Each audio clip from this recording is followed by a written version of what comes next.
Hey, I'm Tal Blevins. I'm here with Mitch Dyer. Hey, Tal. Today we got the first chance ever to get our hands on The Division. We did. So it's a game we haven't really heard a lot about in a while. Once a year, I feel like we hear from it. E3 comes around and we see The Division, but now we got to play it. Yeah, finally got to play it. So what'd you see? Yeah, we went in and we sat down and we did the Dark Zone. We had 3 teams of 3 infiltrating the Dark Zone, which is this like off-the-grid area in New York City where military supplies exist, communications is down, so you're going in kind of blind without any help from your overseer, and you need to get packages, call in a chopper, and extract it. And it's a very simple objective. It's not, terribly complicated, but it ends up being really tense. You have this really frantic firefights, or you have these really tense standoffs with teams. So that's the thing, right? You don't know if they're hostile or not. You went into this area, and there are NPCs there. They're cleaners. They're people, with flamethrowers and automatic weapons. But then there are also the player characters that are in there too. Like you said, we had 3 teams of 3 people apiece, and it was very much chaotic at the very beginning. Everybody was going right for the objective. Everybody was trying to get it. We were shooting each other. Then you kind of got a sense of the tacticalness, of the game.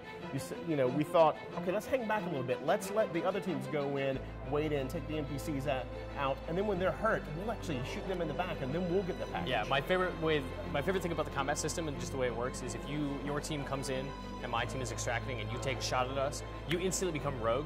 You're a bad person now. You're marked. To everyone in the world, you have a bounty on your head. You're worth a lot. You can drop your weapons and loot that you found, and now that belongs to other people who take it. And there's a little bit of permanence in that regard. But my favorite moment that happened in this is we walked up to an area and we didn't know if the other team was going to fight us, and we had this tense yo, are we cool? You cool? We're cool. Kind of moment, and we teamed up, and it was great. Kind of like The Walking Dead, right? Yeah. And there was 6 of us teamed up against these 3 guys who came at us, the other squad. It was 6 on 3, and we just rolled over them. We set up our turrets. I had my remote mine set up for traps, and I just love setting traps so much. I fired one onto a guy and blew up his whole team. It was magical. Yeah, I dropped my little spear bomb that goes out and rolls after people, seeks out enemies. Really cool gadgets. That's very Tom Clancy. That's where you get the kind of Tom Clancy-ness of this. Yeah. Since there's no real Rainbow Six or Splinter Cell or Ghost Recon anymore. So, they keep talking about this as an RPG. We didn't get to see a whole lot of deep RPG elements. Got to play around with a little bit of, and they had different classes and things. I picked up loot that I couldn't use. Right.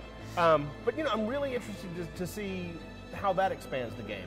I will say, though, the mechanics on it right now felt really good. The shooting felt good. The running around the environment felt good. Totally. And, man, did it look pretty. One of the best-looking urban settings I've ever seen in a game. Detail, so realistic. Snow-capped bushes on the streets, and you have the cars that are all just a little bit rusted because it hasn't been that long since the kind of apocalypse happened. Rats running around in the street, reflections in the water, just good wind, fogness of New York City that you would expect from a wintertime in New York. It's awesome. Yeah. It's so good. I mean, I have to say, I was a little bit worried about The Division because we hadn't heard about it in so long. And we never get to play it. And we never get to play it. It always looks like a work of fiction, but now it's real. And finally we did. And we played it on Xbox One, and it looked as good as a PC game to me. I mean, it really did. All the lighting and effects and everything looked really nice. So, looking forward to playing more at E3, as I'm sure you are. To see and hear more about The Division, keep it locked right here to IGN.